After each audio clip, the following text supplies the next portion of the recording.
എല്ലാവർക്കും ഒരിക്കൽ കൂടി ഹോം ടിപ്സ് ആൻഡ് കുക്കിങ്ങിലേക്ക് സ്വാഗതം. ഇന്ന് നമുക്ക് നാടൻ കറിയായ ചക്കക്കുരു മാങ്ങ ഉണ്ടാക്കുന്നത് എങ്ങനെയാണെന്ന് നോക്കാം. കറിക്ക് വേണ്ടി 20 ചക്കക്കുരു തൊലിയൊക്കെ കളഞ്ഞ് മുറിച്ച് വൃത്തിയാക്കി ഇവിടെ വെച്ചിട്ടുണ്ട്.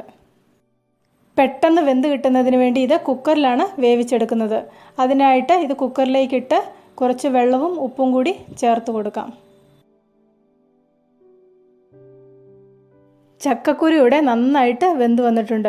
ഇതിനി കറി വെക്കുന്ന പാത്രത്തിലേക്ക് മാറ്റാം. അടുത്തതായി ഇതിലേക്ക് കുറച്ച് പച്ചമാങ്ങ മുറിച്ചത് ചേർത്ത് കൊടുക്കുന്നുണ്ട്. നല്ല പുളിയുള്ള മാങ്ങയാണെങ്കിൽ ഒരു 4-5 പീസ് മാത്രം ചേർത്ത് കൊടുത്താൽ മതി.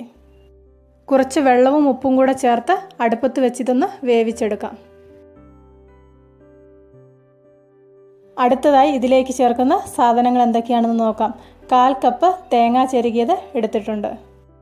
1-2 അല്ലി വെളുത്തുള്ളി ഇതിലേക്ക് അരച്ച് ചേർക്കാൻ എടുക്കാം.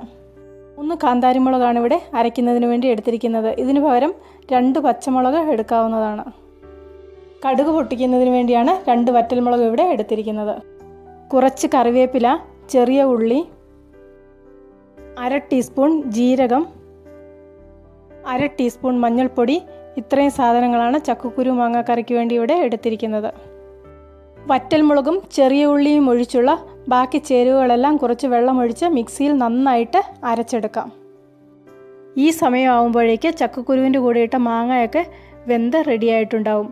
ഇതിലേക്ക് ഈ അരപ്പ് ചേർത്ത് കൊടുക്കാം. മിക്സിയിൽ കുറച്ച് വെള്ളം ഒഴിച്ച് അതും കൂടി ഇതിലേക്ക് ചേർത്ത് കൊടുക്കുന്നുണ്ട്. തേങ്ങ അരച്ചത് ചേർത്തതിന് ശേഷം അധിക സമയം ഇത് അടുപ്പത്ത് വയ്ക്കേണ്ട ആവശ്യമില്ല. ഒന്ന് തിള വരാൻ തുടങ്ങുമ്പോൾ തന്നെ ഇത് ഓഫ് ചെയ്യാം.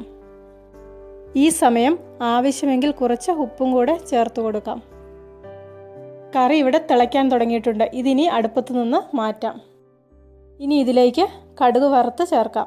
ഒരു പാത്രത്തിൽ കുറച്ച് വെളിച്ചെണ്ണ ഒഴിച്ച് അത് ചൂടാകുമ്പോൾ കടുക് ചേർത്ത് കൊടുക്കാം. കടുക് പൊട്ടി വരുമ്പോൾ കുറച്ച് ചെറിയുള്ളി അരിഞ്ഞത്, വറ്റൽമുളക്, കറിവേപ്പില ഇവയും കൂടെ ചേർത്ത് കൊടുക്കാം. ഇന്നത്തെ റെസിപ്പി ഇഷ്ടപ്പെട്ടെങ്കിൽ ലൈക്ക് ചെയ്യണം. നിങ്ങളുടെ അഭിപ്രായങ്ങൾ അറിയിക്കണം. കൂട്ടത്തിൽ ചാനൽ സബ്സ്ക്രൈബ് ചെയ്യാത്തവരാരെങ്കിലും ഉണ്ടെങ്കിൽ സബ്സ്ക്രൈബ് ചെയ്യാനും മറക്കണ്ട. പുതിയ ഒരു വീഡിയോയുമായിട്ട് വീണ്ടും കാണാം.